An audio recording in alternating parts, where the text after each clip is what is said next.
আসসালামু আলাইকুম, সবাইকে স্বাগতম জানাচ্ছি আমার পেজ থেকে। এখন গ্রীষ্মকাল চলছে, তো গ্রীষ্মের এই বিকেলবেলায় যেখানে কড়া রোদ, তার পাশাপাশি একদমই বাতাসহীন একটি পরিবেশ। তো আজকে এই ভিডিওটা করার মূল কারণ হচ্ছে, আমার ভিডিওর চারপাশে আপনারা দেখতে পাবেন যে অনেক বাড়িঘর নির্মাণ হচ্ছে। তো যেই জায়গাগুলোতে বাড়িঘর নির্মাণ হচ্ছে, বছর দশেক আগেও এখানে বাড়িঘর ছিল না। আস্তে আস্তে ফসলি জমি শেষ হয়ে যাচ্ছে এবং এখানে বাড়িঘর নির্মাণ হচ্ছে, যদিও এটাতে আসলে করারও কিছু নেই। কারণ হচ্ছে প্রকৃতির নিয়ম, যেহেতু জনসংখ্যা বাড়ছে এবং জনসংখ্যা বাড়ার সাথে সাথে স্থানীয়ভাবে মানুষের বাসস্থানের চাহিদাও বাড়ছে। তো সব কিছু মিলিয়ে আসলে আমাদের এই ক্রমবর্ধমান জনসংখ্যার চাহিদা এবং বাসস্থানের চাহিদা মেটানোর জন্য আমাদেরকে আসলে আবাদি জমিগুলোকে বাড়িঘরে পরিণত করতে হচ্ছে। তো এটা একদিকে যেমন জনগণের থাকার নিরাপত্তার নিশ্চয়তা দিচ্ছে, পাশাপাশি একটা উদ্বেগেরও কারণ ফসলি জমি যত নষ্ট হয়ে যাবে, যত দখল হয়ে যাবে, তত এই খাদ্য ঘাটতির একটা প্রবলেম দেখা দিবে ভবিষ্যতে।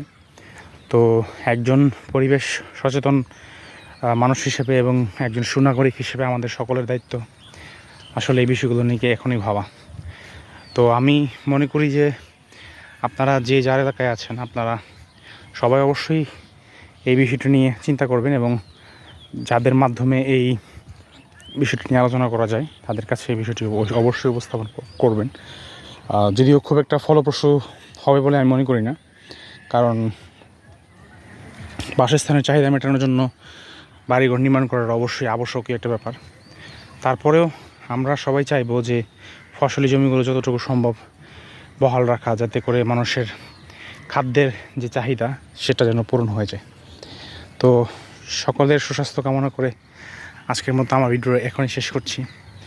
আপনারা ভিডিও যতক্ষণই দেখতে পাবেন, শুধু দেখবেন যে ফসলি জমি মাঝখানে কিংবা প্রান্তে কিংবা শুরুতে কিংবা কর্নারে শুধুমাত্র বাড়িঘর। তো এটার মানে ইঙ্গিত দিচ্ছে যে সামনের ভবিষ্যৎ সময়টা আসলে আমাদের জন্য খুব চ্যালেঞ্জিং হতে যাচ্ছে। কারণ এখানে যতগুলো ফসলি জমি আস্তে আস্তে শেষ হয়ে যাবে, আমাদের খাদ্যের চাহিদা পূরণ হওয়াটা ততটা কঠিন হয়ে যাবে। তখন আমাদেরকে আমদানি নির্ভরতা বাড়িয়ে দিতে হবে, রপ্তানি করতে পারবো না আমরা। তো যেহেতু ব্রাহ্মণবাড়িয়া অঞ্চল খুবই বিখ্যাত একটি অঞ্চল ধান চাষের জন্য, ধান চাষের মাধ্যমে এখান থেকে ধান উৎপাদন হয়ে বিভিন্ন অঞ্চলে রপ্তানিও করা হয়।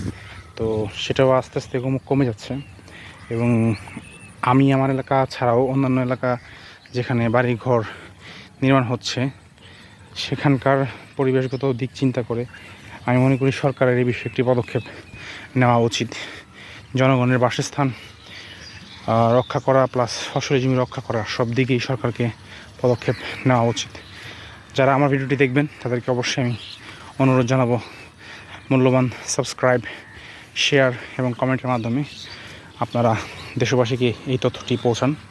আজকের মতো সকলের সুস্বাস্থ্য কামনা করে শেষ করছি। আপনাদের সবার প্রিয় ন্যাচার অ্যান্ড অ্যাডভেঞ্চার লাভার পেজের পক্ষ থেকে আমি মোহাম্মদ শফিকুল ইসলাম। ধন্যবাদ।